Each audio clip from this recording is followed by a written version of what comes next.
সবাই বাবু হয়ে বসুন, মাথা নিচু করে বসুন, একবারে শব্দ নয়। এই জায়গাটা আজকে যার জন্য কীর্তন করতে এসেছি,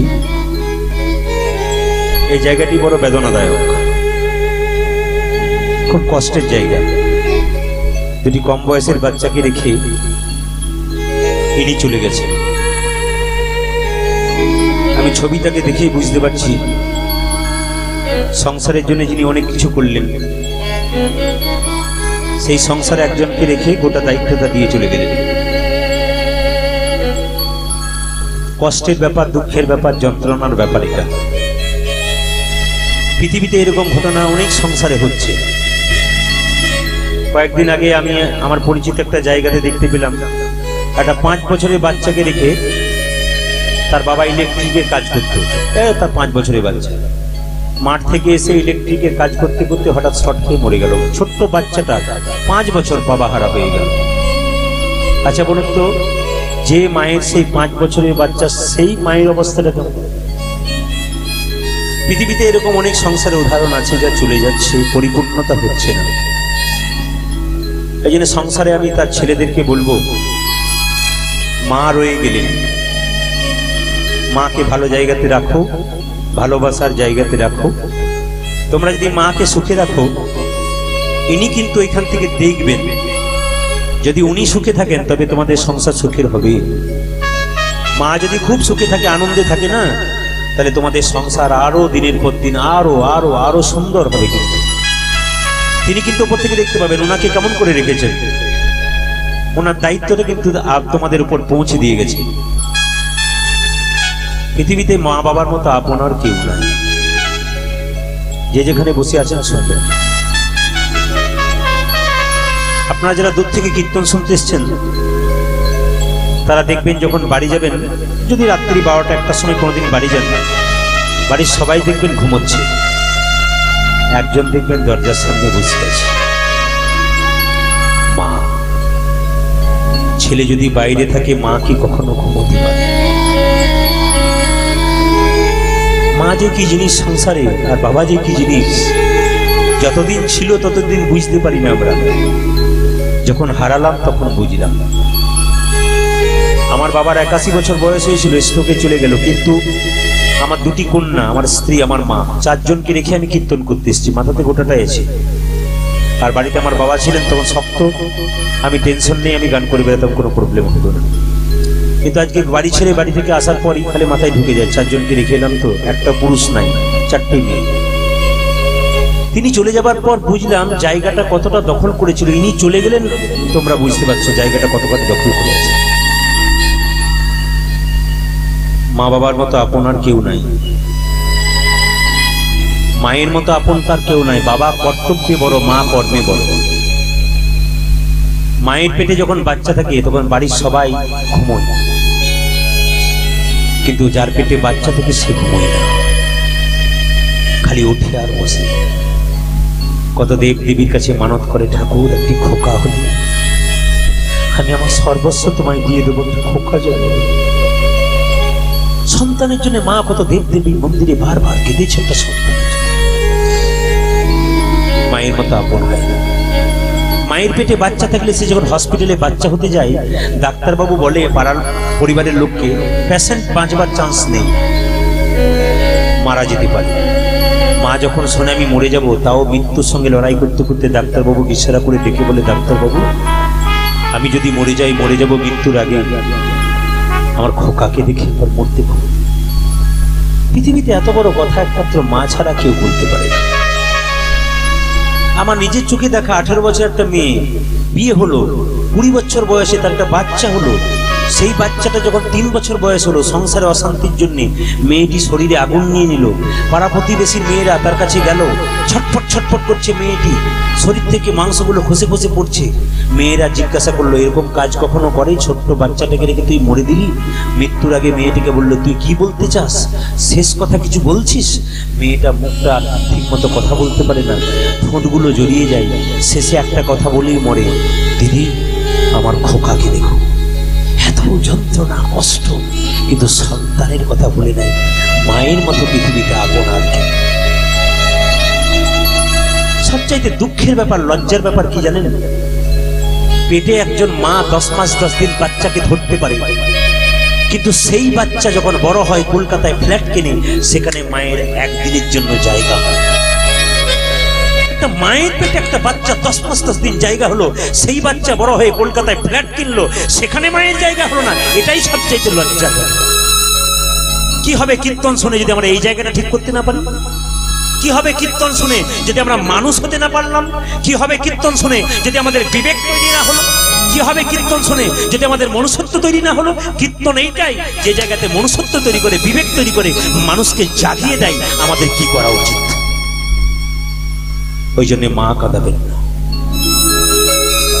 আপনাদের ছোট কথা বলে যাই, কম বয়সের মেয়ে বিয়ে হবার পর আপনি যদি মনে করেন শ্বশুর শাশুড়ি আমার বোঝা, আপনি ভুল করছেন।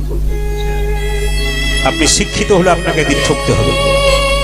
আপনি কোন জায়গায় ঠকবেন তাও শিখিয়ে দিয়ে যায়। আপনি যাকে জন্ম দিলেন সে যখন বড় হবে না, আপনি কাউকে ফাঁকি দিলে আপনি চিন্তা করছেন কি করে যে ও আপনাকে ফাঁকি দেবে না? ও একদিন আপনাকে ফাঁকি দিয়ে যাবে। ওই জন্য যে কাজ করবেন পেছন চিন্তা করে করবেন, আপনার লাভ আছে।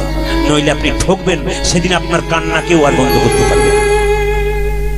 আপনি কাউকে কাঁদালে আপনি কাঁদবেন, আপনি তৈরি হয়ে থাকবেন। কথাগুলো ছেঁকার মতো লাগতে পারে, কিন্তু এখন হয়তো কম বয়সে যৌবন আছে, রক্তের গরম আছে, বুঝতে পারছি না। রক্ত গরম শেষ হলে নিতাই গৌর। আপনাদের একটা কথা বলে যায়, কীর্তন যদি জীব শিক্ষার হয়, কারো সন্তান কেউ কোনোদিন কেড়ে নেবেন না, আপনার সন্তানকে হারাতে হবে। কি করে প্রমাণ দেখুন। একটা মা অনেক কষ্ট করে তার ছেলেকে লোকের ঘরে কাজ করে মানুষ করে দিল, বড় করে দিল। সেই ছেলে যখন চাকরি পেয়ে গেল বাবা, তোর বড় লোকের মেয়ের সঙ্গে তার বিয়ে হলো। ভালো করে শুনবেন, খুব বাস্তব কথা। বড় লোকের মেয়ের সঙ্গে বিয়ে হলো। মেয়েটি বিয়ে হয়ে ছেলেটিকে প্রশ্ন করলো, তুমি কাকে চাও, মাকে না আমাকে? ছেলে বাধ্য হয়ে বলল, আস্তে, ছেলে বাধ্য হয়ে বলল আমি তোমাকেই চাই। তবে বৃদ্ধা বুড়িকে কোথাও দিয়েছো। সুন্দরবনের ঘটনা লক্ষ্য করুন মায়েরা। একজন বৃদ্ধ মাকে গল্পটি বলেছিলেন। বৃদ্ধ ব্যক্তি বৃদ্ধ মাকে, ওই প্রাইমারি স্কুলের টিচারটি কি করলো জানেন? রাত্রি অন্ধকারে প্রচন্ড মেঘ করেছে, মাথায় ঝুড়িটা করে সুন্দরবনের জঙ্গলে ফেলতে গেল। যখন সুন্দরবনের জঙ্গলে ফেলতে যাচ্ছে, মা কিন্তু বুঝতে পেরেছে আমাকে বনবাসে দিতে চললো। অন্ধকারে ঝোপের মধ্যে মাকে যখন বসিয়ে দিল, মা কোনো প্রশ্ন করলো না, চুপচাপ বসে রইল অন্ধকারে। কিন্তু প্রচন্ড মেঘ করেছে পশ্চিম আকাশে, বলে উঠল, খোকা সকাল সকাল বাড়ি ফিরিস। পশ্চিম আকাশে প্রচন্ড মেঘ করেছে, বৃষ্টি নামবার আগে তুই ঘরে ফিরিস বাবা। আসলে শিক্ষক হলে, শিক্ষিত হলে তার ভেতরে একটা বিবেক থাকা দরকার। এই জন্য শিক্ষিত লোক পড়ে কেন? সংসারে তার বিবেক বিবেচনা থাকা দরকার। কলেজে স্কুলে পড়াশোনা করলে পড়াশোনার কোনো দাম নাই যদি তুমি মানুষকে ভালোবাসতে না পারো।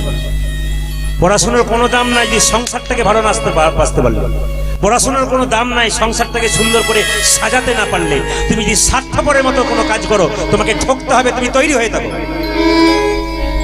এই জন্য জাগিয়ে নাও ভেতরটাকে, আমি কি করতে যাচ্ছি।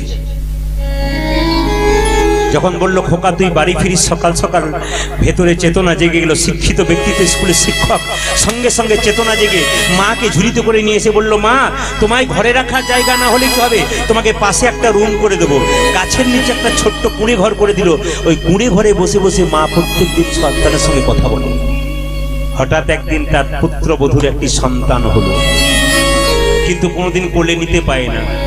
যখন বৌমাটি যখন স্নান করতে যায়, জানলার ধারে বাচ্চাটা পা নড়ায়, তখন সেই বৃদ্ধা বুড়ি জানলার সামনে এসে বলে, দাদু ভাই তোকে কোলে নেবার ইচ্ছা হয় কিন্তু পারি না রে, আমার কোলে কবে আসবি? যখন দেখে বৌমা ঢুকে গেল, তখন সুসুর করে আবার নিজের জায়গায় চলে গেল। একদিন বৃদ্ধা বুড়ি যখন হাহাকার করে গাছের নিচে কাঁদছে, একজন সাধু বাবা পেরিয়ে যাচ্ছে, চিৎকার করে বলল, বুড়িমা তুমি কাঁদো কেন, তোমার কি হয়েছে? বুড়িমা তখন বলে উঠলো, আমার সন্তান হারিয়ে গেছে। সঙ্গে সঙ্গে প্রশ্ন করলো, সন্তান হারিয়েছে? বলে একজন আমার সন্তান কেড়ে নিয়েছে। বলে কে? ওই বাড়ির নতুন বউ। বুড়িমা কিছু যদি মনে না করো, তোমার সন্তানকে আমি ফিরিয়ে দেবো। সঙ্গে সঙ্গে বুড়িমা বলে, না না না না না, সন্তান ফিরিয়ে দিতে হবে না, অশান্তি হবে। আমার সন্তান ওখানে থাকে, আমি দেখতে পাচ্ছি, এটাই খুশি। বলে না বুড়িমা, এমন কাজ করবো সাপও না মরে লাঠিও না মরে। তোমার চিন্তা নেই, তোমার সন্তান ফিরিয়ে দিলে হলো তো। সাধু বাবা এলো নতুন বউটার কাছে, শীতের দিন বাচ্চাটাকে রোদ্রে শুয়ে রেখেছে। সঙ্গে সঙ্গে সাধু বাবা বলল জয় হো। বেরিয়ে এলো বৌমা। বাহ, হ্যাঁ রে তোর সন্তান? হ্যাঁ হ্যাঁ সাধু বাবা, কত দেবদেবীর মন্দিরে মানত করেছি, তারপর কত কষ্ট করেছি, সিজার করে বাচ্চা হয়েছে আমার। বাহ। সাধু বাবা বললো তোর বাচ্চাটাকে জন্ম দিয়েছিস তখন কত কষ্টের কথা ভাবছিস, কিন্তু তুই যাকে পেয়ে এই বাচ্চাকে জন্ম দিলি তার মাটাকে কি করেছিস? আজকে তোকে শিক্ষা দেবো, তবে ছাড়বো। আচ্ছা তোর বাচ্চাটাকে একবার কোলে নেবো? হ্যাঁ হ্যাঁ কোলে নিন, আশীর্বাদ করে দিন। এই বলে যে না বাচ্চাটাকে কোলে নিয়েছে, অমনি একটা শেকড় ঠেকিয়ে দিয়েছে, আর বাচ্চাটা অজ্ঞান হয়ে গেছে মরার মতো। সঙ্গে সঙ্গে মাটা কেঁদে কেঁদে বলছে আমার খোকাকে আপনি কোলে নিলেন, অজ্ঞান হয়ে গেল, কথা বলছে না কেন, কি হয়েছে? সাধু বাবা বললো কিচ্ছু হয়নি, তোর ছেলে ফিরবে, একটা সত্য কথা বলে। কি? তুই কি কারো ছেলে কেড়ে নিয়েছিস? না তো। ভেবে দেখ, কেড়ে নিয়েছিস না তো? কেড়ে নিয়েছিস না তো? বল ভালো করে, কেড়ে নিয়েছিস? গাছের নিচে বৃদ্ধা বুড়িটার এক সন্তান ছিল, চমকে গেল, মাথাটা নিচু করে লজ্জায় বলল হ্যাঁ সাধু বাবা, কেড়ে নিয়েছি। সাধু বাবা বলল তার ছেলেকে তার কাছে ফিরিয়ে দিলে তবে তুই তোর ছেলে ফিরে পাবি, নইলে তোর ছেলেও তুই ফিরে পাবি। মেয়েটি চৈতন্য হয়ে গেল, সাধু বাবাকে প্রণাম করে বলল আমি নিজের হাতে আমার মাকে ধরে নিয়ে আসি, নিজের হাতে বুড়িমাকে ধরে নিয়ে সংসারটাকে সুন্দর করি। আপনাদের কাছে নিবেদন রইল, বাড়ির বৌমারা যেন বোমা না হয়ে যায়, বাড়ির বৌমা যেন মা হয়। যেদিন বৌমা বাড়িতে ঢুকে সেদিন ইনি কি বলেছিলেন বা আপনারা কি বলেন? আমার মা এসেছিল। যেদিন এই বাড়ির বৌমা ঢুকেছিল, আপনাদের বাড়িতে বৌমা ঢুকেছে, সেদিন কি বলেছিলেন আপনারা? আমার মা এসেছে। এত আদর করে যাকে মা বলা হয় সে তো সন্তান স্বরূপ, তাকে যদি কেউ ত্যাগ করে তাকে কি সত্যিকারের মা বলা যায়? বৌমা নয়, তাকে বোমা বলা যায়। আপনাদের কাছে নিবেদন রইল, মায়ের মতো আপনার কেউ। তুমি যে মা সবে থেকে যাও, তুমি যে মা সবে থেকে যাও, তুমি যে মা সবে থেকে যাবো, তুমি আকাশ তুমি বাতাস, মাগো তুমি আকাশ তুমি বাতাস, তুমি আকাশ তুমি মা তুমি আকাশ তুমি বাতাস, তুমি যে ভুবন, তুমি যে মা সবে থেকে মা তুমি যে মা সবে থেকে আপন, মা তুমি যে মা সবে থেকে যাও। আমি যার বাড়িতে এসেছি কীর্তন করতে, আমি প্রথমে বললাম শেষেও বলবো বিশাখার জন্য এসেছি। আর বিশাখার বাবা মা আমার খুব পরিচিত, আমি আগে বললাম খুব ভালো কীর্তনিয়া। ওরাও কিন্তু একসঙ্গে বাবা মাকে হারিয়েছিল, একই সঙ্গে প্রায় কাছাকাছি। এ খুব কষ্ট পেয়েছিল সেদিন আমি কীর্তন করে এসেছিলাম, কিন্তু খুব কষ্ট পেয়েছিলাম। আজও কষ্ট পেলাম, দুটি সন্তানের মুখ চেয়ে তারাও বাবা হারালো। আপনাদের কাছে নিবেদন, যদি বাবা চলে যায় মাকে ভালো করে রাখো। আমাকে ব্যথা 10 মাস 10 দিন কোলেতে না মা আমাকে জন্ম দিয়ে আমার ব্যথা 10 মাস 10 দিন গর্ভেতে লোকা, আমাকে জন্ম দিলে মা কত না ব্যথা। 10 মাস 10 দিন গর্ভেতে লুকাই মা, আরে আমাকে জন্ম দিয়ে কত না ব্যথা, 10 মাস 10 দিন গর্ভেতে ঢোকা, তোমারই কোলে শুয়ে কত না আদর খেয়ে, তোমারই কোলে শুয়ে কত না আদর তোমারই কোলে শুয়ে কত না আদর খেয়ে, তোমারই কোলে শুয়ে কত ধরে কে, করলে মাগো আমার যতন। তুমি যে মা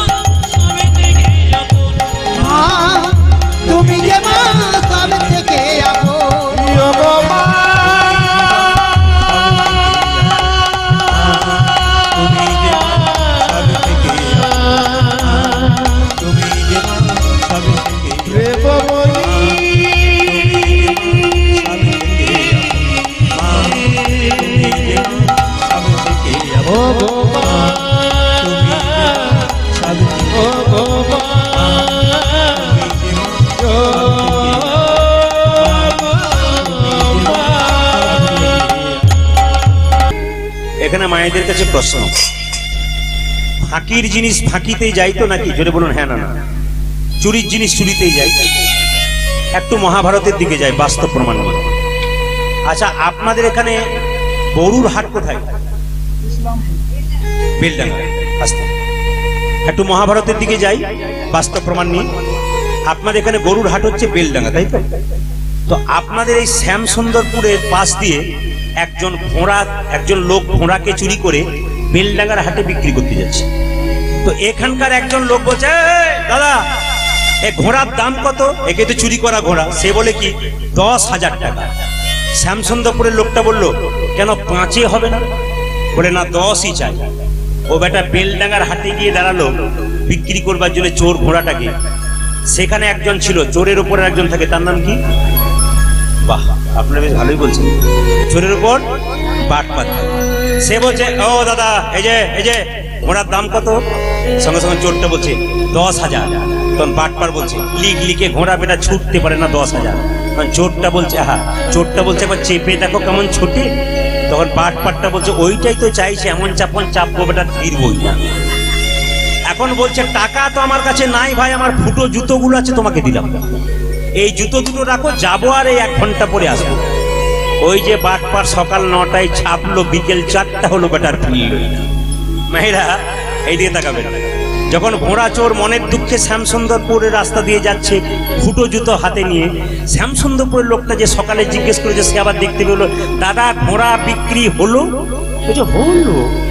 বলে কত দামে হলো? বলে যে দামে কিনলাম সেই দামে বেচলাম। তার মানে কি চুরির মাল? মানে যে দামে কিনলাম সেই দামে। চুরির জিনিস চুরিতে যায়, ফাঁকির জিনিস ফাঁকিতে যায়। চুরি করেছিল গান্ধারী। গান্ধারী 100 ছেলে চুরি করেছিল মা। কার কাছে? দুর্বাসা মুনির কাছে। মন দিয়ে শুনবেন। একবার দুর্বাসা মুনি কুন্তির কাছে এসে বলেছিল, মা তোমার কাছে পরমান্ন খাবো। একজন মা জোরে বলুন তো পরমান্ন মানে কি?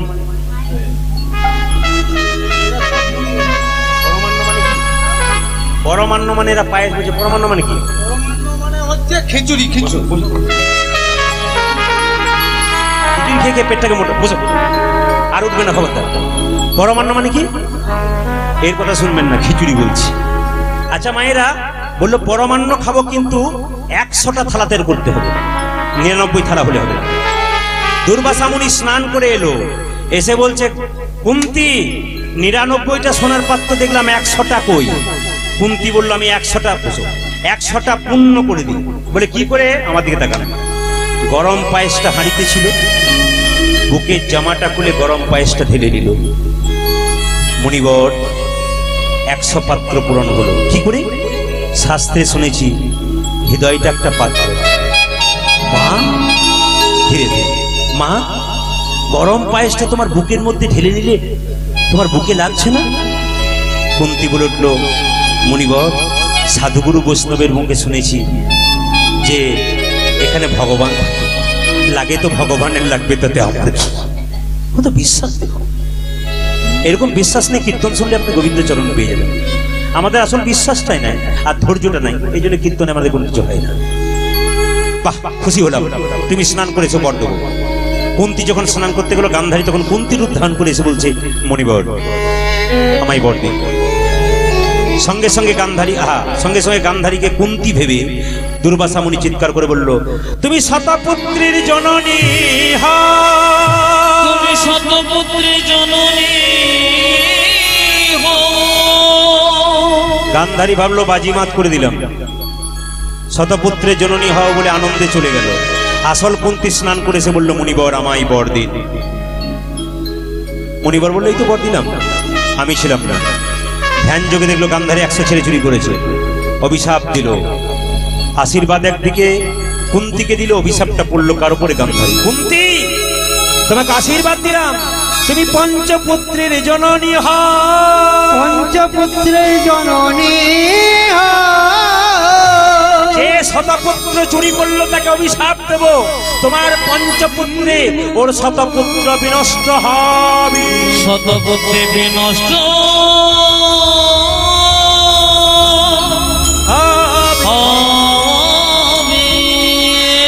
এইদিকে মাইরা গান্ধারীর 100 ছেলে যুদ্ধে মারা গেল। বড় ছেলে দুর্যোধন যখন মরে গেছে, আমার দিকে তাকাবেন, ওই দিন একবার গান্ধারী চোখের পটি খুলেছিল। চোখের পটিটা খুলে আগুনের মশাল জ্বালিয়ে চিৎকার করে বলেছিল, দুর্যোধন একবার আমায় মা বলে ডাক, মা বলে ডাক।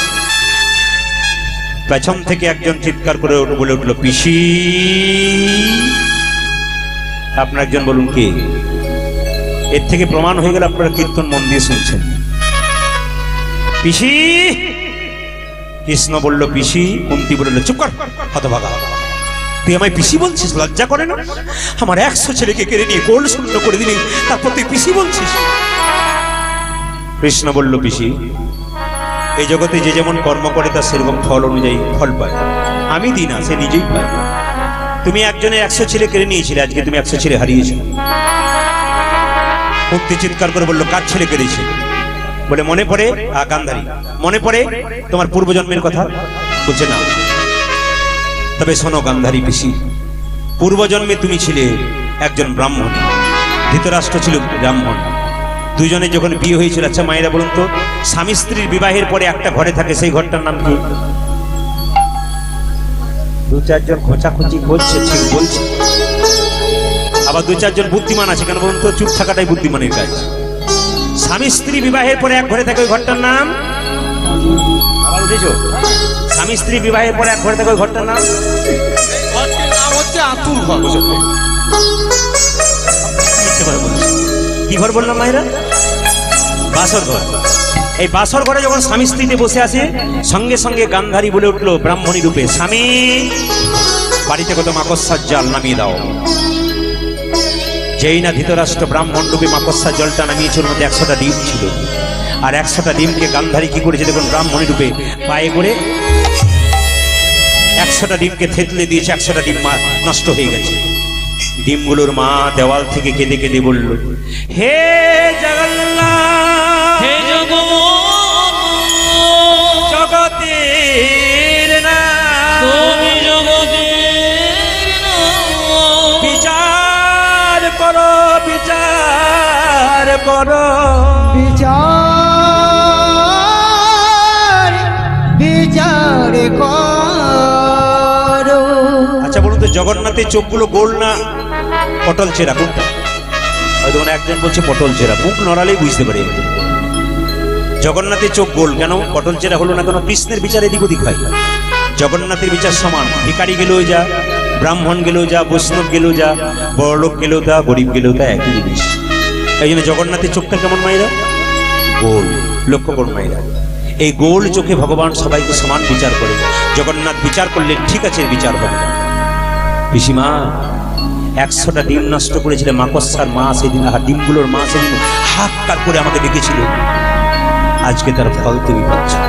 কাঁদালে কাঁদিতে হয়, কাঁদিতে গো, এ কথাটা মিথ্যে এ কথা নয়। তো মিথ্যা নয়। যে যেমন কর্ম করে তার কর্ম অনুযায়ী ফল হয়। কর্ম অনুযায়ী ফল গো।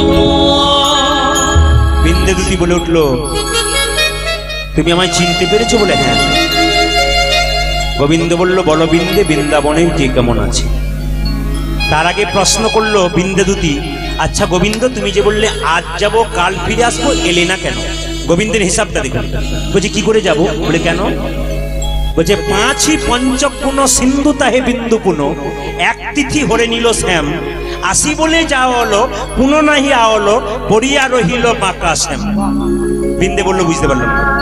গোবিন্দ বলল, বুঝিয়ে দিই। 5ই পঞ্চগুণ, 5কে 5 দিয়ে গুণ করলে কত হয় মায়েরা? 25। সিন্ধু তাহে বিন্দু পুন, সিন্ধু মানে কত? 7। তার পেছনে বিন্দু দিলে কত হয়? 70। 70 আর 25-এ কত হয়? 95। এক তিথি হরে নিল শ্যাম, 15 দিন অন্ধকার নাই? এক তিথি অন্ধকার মানে 15 দিন মাইনাস গেল, তাহলে 95 থেকে 15 বাদ দিলে কত হয়? 80। আমরা একা যাই আর একাই আসি, একা যায় একা আসি, একা যাই আর একাই আসি। আরে একা যাই আর একা আসি, কেউ তো যাবে না গো, একা যাই আর একা আসি। আমাদের কেউ তো যাবে না গো, একা যাই আর একা আসি। একা কৃষ্ণ কারো নয়, আরে একা কৃষ্ণ কারো নয় গো, এই ডাকে কৃষ্ণ কারণই আজ যে ডাকিছি তারি হইব একা কৃষ্ণ কারণই গো যেই ডাকি তার হইব একা কৃষ্ণ কারণই ও যদি যেই ডাকি তারি হইল কৃষ্ণ কারণই ও যদি যেই ডাকে তারি হইল কৃষ্ণ কারণই গো আমি যেই ডাকি তারি হইল আজ একা কৃষ্ণ কারণই গো বাবা একা কৃষ্ণ কারণই সবাই মিলে বলুন রাধা কৃষ্ণ কি জয় শ্যাম সুন্দর কি মদন মোহন কি এবার শেষ করব কি আচ্ছা বেশ ঠিক আছে এবার বলে রাখি মাইরা ভগবান কি বললেন এই জগতে একা যায় একা আসি এই যে ইনি চলে গেছেন ইনার সঙ্গে কেউ গেছেন জোরে বলুন আপনার সঙ্গে কেউ যাবে আপনি ভাবেন আমার স্বামী আমাকে খুব ভালোবাসে মাথা খারাপ একবারই না অনেকে ভাবছে স্বামী স্ত্রী ফাটল ধরাচ্ছেন না না তা নয় এদিকে তাকান যদি কেউ বাইরে মরে যায় অ্যাক্সিডেন্টে তাকে বাড়ি ঢোকায় জোরে বলুন হ্যাঁ না না কাকে ভালোবাসে কাকে ভালোবাসে দেহের মধ্যে যে প্রাণ আছে ভগবান ওকে ভালোবাসে ও যতক্ষণ দেহে ততক্ষণ ভালোবাসাবাসি এইটা থেকে বেরিয়ে গেলে নিতাই গৌর হরি বল তখন ওটা কি হয়ে যায় মরা হয়ে যায় আমার দিকে তাকাবেন বড় যুক্তিপূর্ণ উত্তর আস্তে এটা থেকে বেরিয়ে যেমন দেখবেন টিভি দেখছেন টিভিতে সিরিয়াল দেখছেন খুব ভালো সিরিয়াল হচ্ছে হঠাৎ কারেন্টটা চলে গেল আপনার কি মনে হবে ছুঁড়ে মারি কিছু দিয়ে টিভি ফ্রিজ লাখ টাকা দাম হতে পারে কারেন্ট চলে গেলে ওটা যেমন ফাঁকা বাক্সের মতো পড়ে থাকে দেখো টিভি থেকে কারেন্ট চলে গেলে ওটাও ফাঁকা বাক্সের মতো পড়ে থাকে ওই টিভি ফ্রিজ থেকে কারেন্ট চলে গেলে আবার কারেন্ট আসার সুযোগ আছে ভাই এই দেহ থেকে কারেন্ট চলে গেলে আর সুযোগ নেই আপনাদের কাছে নিবেদন এই জগতে কেউ কারণ নয় প্রমাণটা দেখে নিন আমার দিকে দেখান প্রমাণটা কি বলুন তো একবার বিবেকানন্দ আমেরিকা গিয়েছিল আমেরিকাতে নিয়ম আছে আমাদের যেমন কেউ মরে গেলে শ্মশানে পোড়ায় আমেরিকাতে নিয়ম আছে কেউ মরে গেলে তাকে কবর দেওয়া হয় মুসলমানদের মতো তো আমেরিকাতে যখন বিবেকানন্দ রাস্তা দিয়ে বেরোচ্ছে তখন দেখছে একটা মেয়ে তার স্বামী মারা গেছে আর কালকে আর কবরের উপরে সে কি করছে জোরে জোরে পাখা দিয়ে হাওয়া করছে আপনারা স্বামীকে ভালোবাসেন তাকে সতী নারী বলা হয় কিন্তু বিবেকানন্দ দেখতে পেল কালকে স্বামী মারা গেছে আর কাঁচা কবরে মেয়েটা প্রাণপণে হাওয়া দিচ্ছে একবার জোর কেউ বলছে এইদিকে তাকাও তাকাচ্ছে না জোরে জোরে হাওয়া দিচ্ছে বিবেকানন্দ প্রণাম করে বলল বাহ মা ভারতবর্ষের মেয়েরা স্বামীকে এত ভালোবাসে তাকে সতী নারী বলা হয় আর তুমি স্বামী কাল মারা গেছে কবরে হাওয়া দিচ্ছ এত ভালোবাসা তোমার মেয়েটি বিবেকানন্দকে প্রণাম করে বলল আমি স্বামীর ভালোবাসার জন্য হাওয়া দিই না তবে কেন দিচ্ছ বলছে আমাদের আমেরিকাতে নিয়ম আছে স্বামী মারা গেলে যতক্ষণ না কবরটা শুকোবে ততক্ষণ নতুন বিয়ে করতে পাবো না ওই জন্য তাড়াতাড়ি শুকিয়ে দিচ্ছি নিবেদন আপনাদের সামনে পণ্ডিত বললেন ভেবে দেখ কেউ করো মিছে ভেবে দেখব কেউ মিশে ভুবন তবে ভেবে দেখ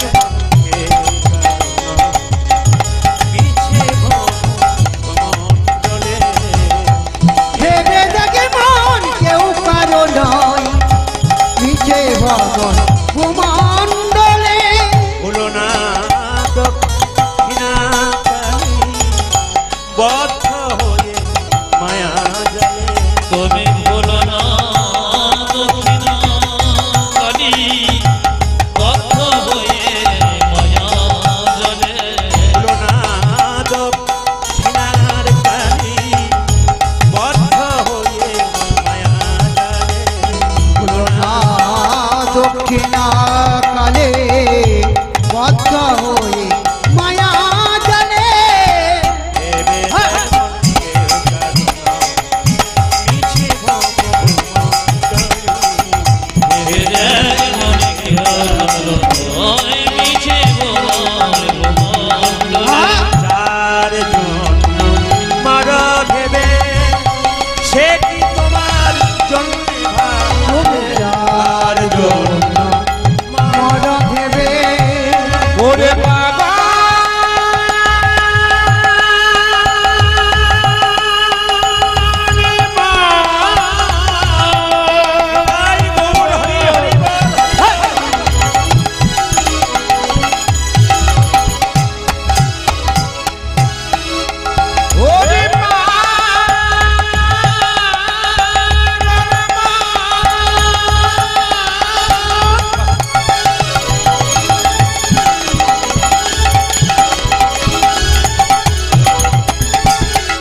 এইদিকে মায়েরা। ভগবান জিজ্ঞাসা করলো, বিন্দে বলো বলো বৃন্দাবনের কে কেমন আছে? বিন্দে দুটি কেঁদে কেঁদে বললো, হে গোবিন্দ। মায়ের হে গোবিন্দ। আস্তে এখানে এই ব্যথার জায়গাটা একটু অনুভব করুন। হে গোবিন্দ, যেদিন থেকে তুমি বৃন্দাবন ছেড়ে মথুরায় এসেছো, গাভীগণ বৎসদের দুগ্ধ দেয় না কেন জানো? যদি কোনো বৎস গাভীর দুগ্ধ পান করতে যায়, তাই গাভীটা কি করে জানো? লাথি মেরে তাকে সরিয়ে দেয় আর কেঁদে কেঁদে বলে, তুই আমার স্তনদুগ্ধ এঁঠো করেছিস বলে গোবিন্দ অভিমান করেছে। বলো বলো গোবিন্দ বলো, তুমি আর কি বলতে চাও? গোবিন্দ বলে, বিন্দে গো, আমার সুবল সখা কেমন আছে? তোমার সুবল সখা পটেতে সদাই মূরতি। তোমার সুবলে সখা পটেতে সদা মূরতি গিরে। ও গোবিন্দ, সুবল তোমাকে কেমন ভালোবাসে দেখো। তোমার ছবিটা এঁকেছে কিন্তু কোমর থেকে পা পর্যন্ত তোমাকে নয়।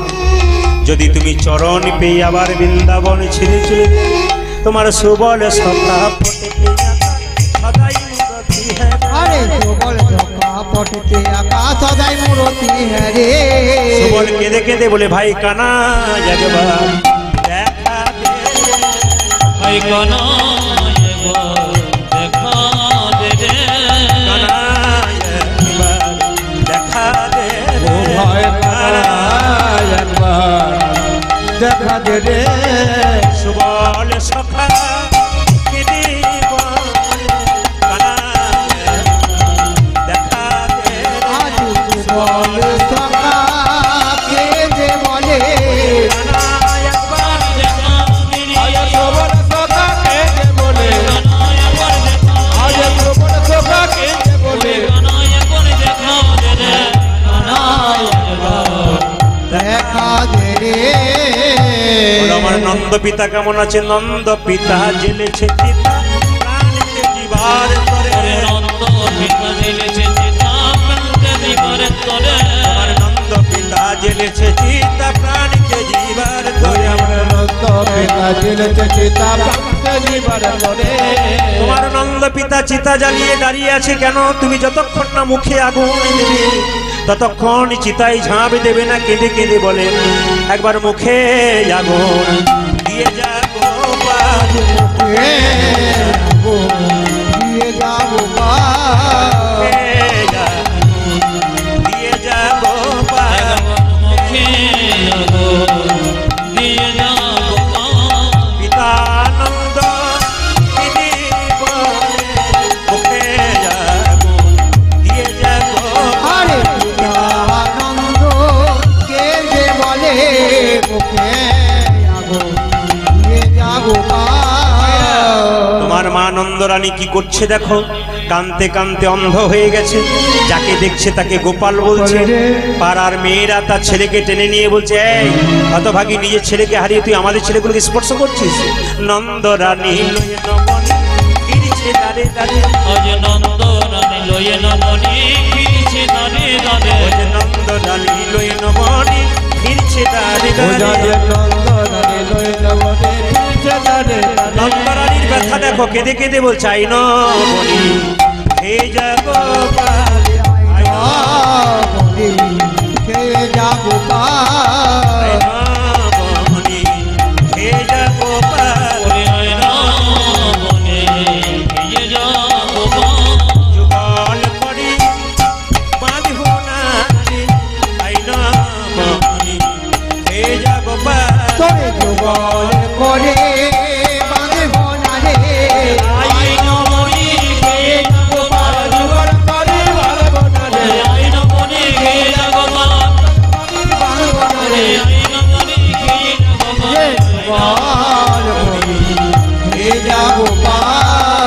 তোমার মায়ের অবস্থা কি জানো? কেঁদে কেঁদে বলছে, গোপাল রে আমাকে একবার সারা দে। কেঁদে কেঁদে কি বলছে? গোপাল রে গোবর রে রে সারা দে গোপাল, সারা দে। গোপাল রে সারা সারা দে গোপাল সারা দে। আরে সারা দে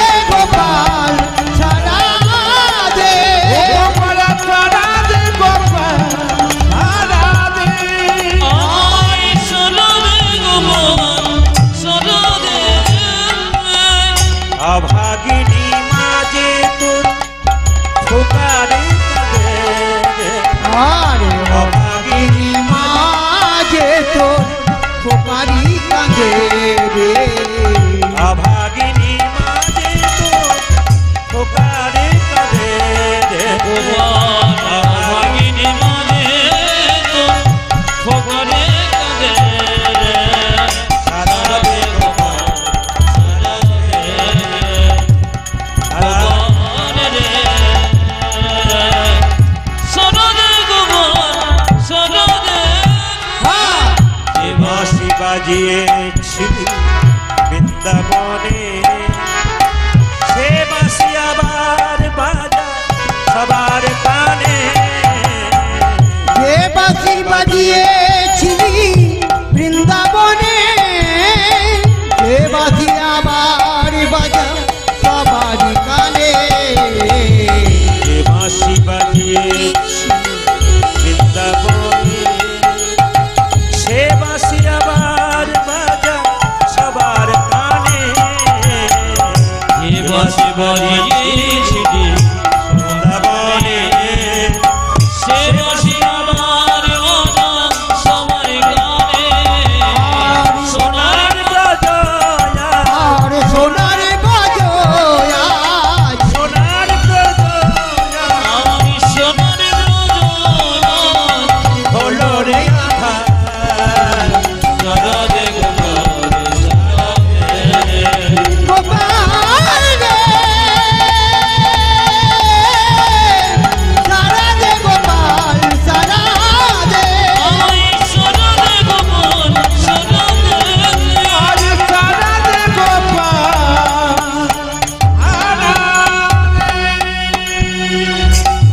ভগবান বৃন্দাবনে এলেন কিন্তু কোনোদিনই আসেনি ভক্তের মনোবাসনা পূর্ণ করার জন্য এলেন পদকর্তা কি করলেন ভগবান এলেন মায়েরা সঙ্গে সঙ্গে বৃন্দাবনে এসে কাকে দেখা করলেন যশোমতীকে পিতানন্দকে সখাগণকে আর সবাই মিলে বলল এসো নূপুর বাজাইয়া আহা যমুনা নাচাইয়া কৃষ্ণ কানাইয়া হরি এসো নূপুর বাজাইয়া যমুনা নাচাইয়া কৃষ্ণ কানাইয়া হরি এসো তোমর বজায়া যমুনা নাচাইয়া কৃষ্ণ কানাইয়া হরে এসো নূপুর বাজাইয়া যমুনা নাচাইয়া কৃষ্ণ কানাইয়া হরি এই তোর বজায়া যমুনা নাচাইয়া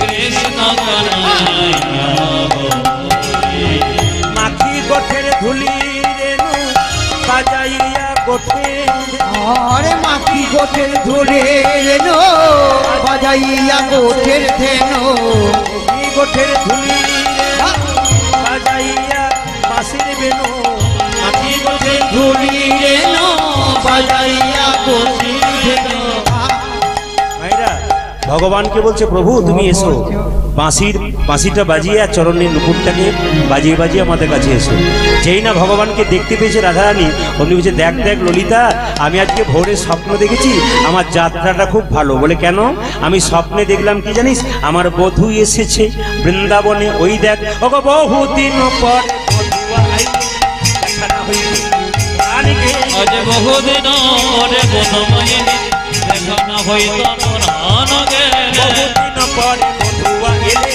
দেখা না হইত পরাণীকে বহুদিন পরে বধু আইল দেখানা হইত পরাণ গেলে দেখা হতো না দেখা হতো না দেখা হতো না না দেখা হতো যে না পরাণী গেলে আরে দেখা হতো পরাণে গেলে আর দেখা হতো না যে পরাণী গেলে আরে দেখা হতো না আরে পরাণে গেলে আর দেখা হতো না এতে কো সহিল অবলা বলি পাটিয়া যাইত পাশানি হো আরে এতে কসহিত অবলা বলে পাঠিয়া যাইত কথা না হলে এতে কো সহিল অবলা বলি পাটিয়া যাইত পাশানি হো আরে এতে কসহিত বলা বলে পাঠিয়া যাইত বসন বলে ফেটে যেত রে ফেটে যেত রে ফেটে যেত রে আজ ফেটে যেত রে যে পাশানি হলে পরাণ ফেটে যেত রে আজ পাশানে হলে পরাণ ফেটে যেত রে পাশানি হলে পরাণ ফেটে যেত রে আজ পাশানে হলে পরাণ ফেটে যেত রে কপিলায় আসিয়া করুক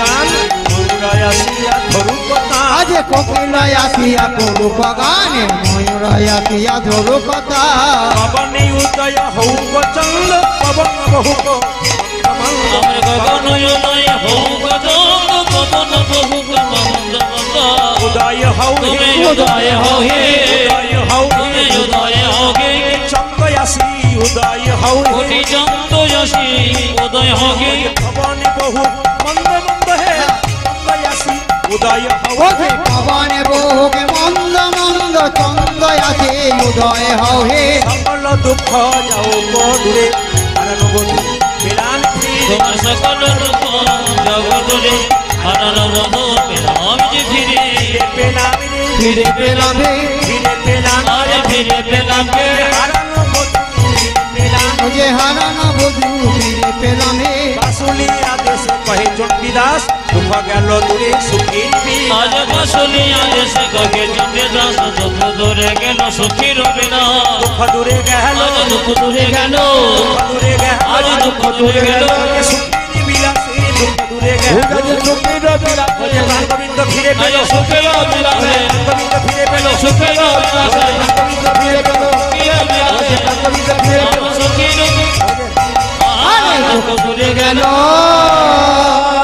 সব জায়গায় যেটা হয় এখানেও সেটা হয়েছে আপনারা কি ভাবছেন যে এখনো আছে সেই 7টা থেকে 10:30 বেজে গেল আমরা এখানেই রাখবো আপনারা ভাবছেন শেষ হয়নি কিন্তু সব জায়গাতে এরকমই হয় বুঝতে পারে না শেষ হলো কিনা আবার যদি কোনোদিন সুযোগ হয় আপনাদের সামনে আসবো যদি কারো কার্ড বা ঠিকানার দরকার এখান থেকে নিতে পারেন আসুন আমরা একটু রাধা গোবিন্দকে যুগলে রাখি সবাই মিলে একটু উলুধ্বনি দিন সবাই মিলে প্রেম সে তুমি আনন্দ নবঘন সুন্দর নয়ন বিরাজ চরণে শরণ নিল ধন্য ত্রিভুবন হরে হরে